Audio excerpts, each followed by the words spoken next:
تا که دستور الله، دستور قرآن که فعلا از نافذ نشه، تطبیق نشه، در زندگی ما اونجا عدالت نمیاد. کدام کشورهایی که قانون جور کرده غیر از قانون قرآن، هر قدر مساوات باشه اونجا عدالت نیست، اونجا ظلم است. زیرا یکی در خود قانون باید عادلانه باشد. قانون یگانه قانونی که دو عدل است قانون الله است. زیرا الله ذاتی است که و ما الله یرید ظلما للعالمین. عدل یک صفت الله است. الله خودش ذاتی است که عدالت میکنه. اراده ظلم هم به مخلوقات خود نمیکنه. قوت مسلمانان، نیروی مسلمانان به اساس عدل استوار می باشه. نصرت و مدد الله به خاطر عدل می آید. ظلم باشه الله نصرت مدد نمی آید و مؤمنین صاحب عزت نمی باشند. عدالت کردن در اسلام اینقدر مهم است. خب معنای عدل کلگی می فهمه که چی است. به معنای استقامت به حق، یعنی به حق آنچه که الله نازل کرده به او پایداری کردن، به او استقامت کردن، به او عمل کردن. ضد جور و ضد ظلم است. یعنی هر صاحب حقش دادن و حق خود هم گرفتن، اینی را عدالت میگه. هر صاحب حق، الله مثلا به بالای ما چی حق داره، عقیده توحید، ایمانیات، اطاعت از دستورش، عبادتش، این را حقش بدیم، این را عدالت میگه. در ارتباط پیامبر رسالتش قبول کنیم، تابعداری از منهج و طریقش بکنیم، این عدالت است. و هر صاحب حق، اگر پدر است، اگر مادر است، اگر علما است، حقوقش دادن. اگر کسی به بالای ما یک حق داره، خانم است، اولاد است، افراد جامعه است، حقش دادن. و از حق ضایع کردن، حق تلفی اجتناب کردن، این را عدالت گفته میشه.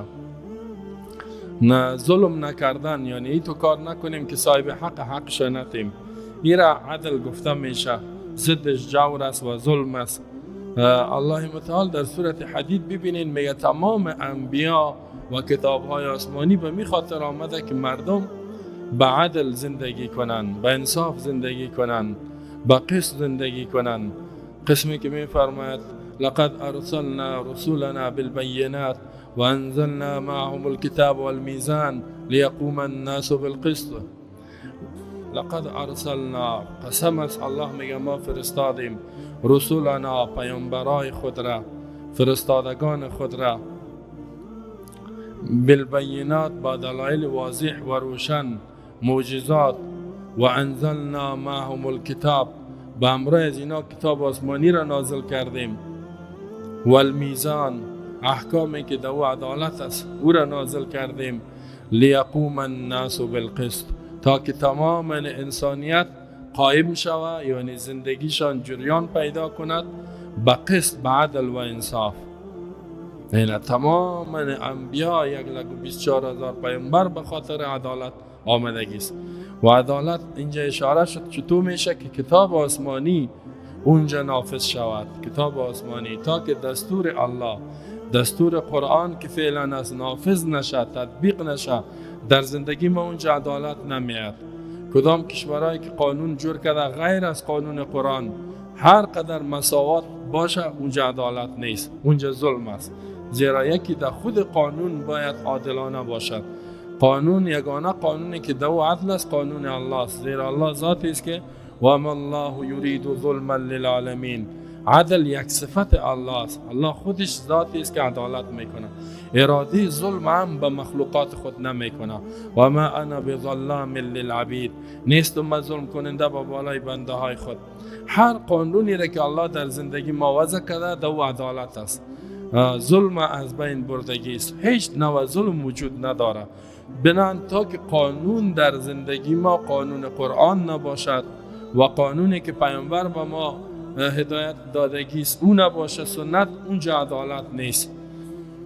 حال قوانین های وزیره که شما میبینین مردم ها جور میکنن مخالف قانون قرآن، مخالف قانون اسلام، والله دو ظلم است، 100% ظلم است.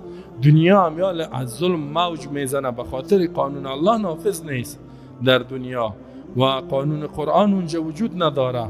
در بعض جا فقط در مورقه است، در کتاب هاست خلاص، یا در جریده رسمی نشر شدگی است یا در مجله، اما در زندگی مردم نافذ نیست.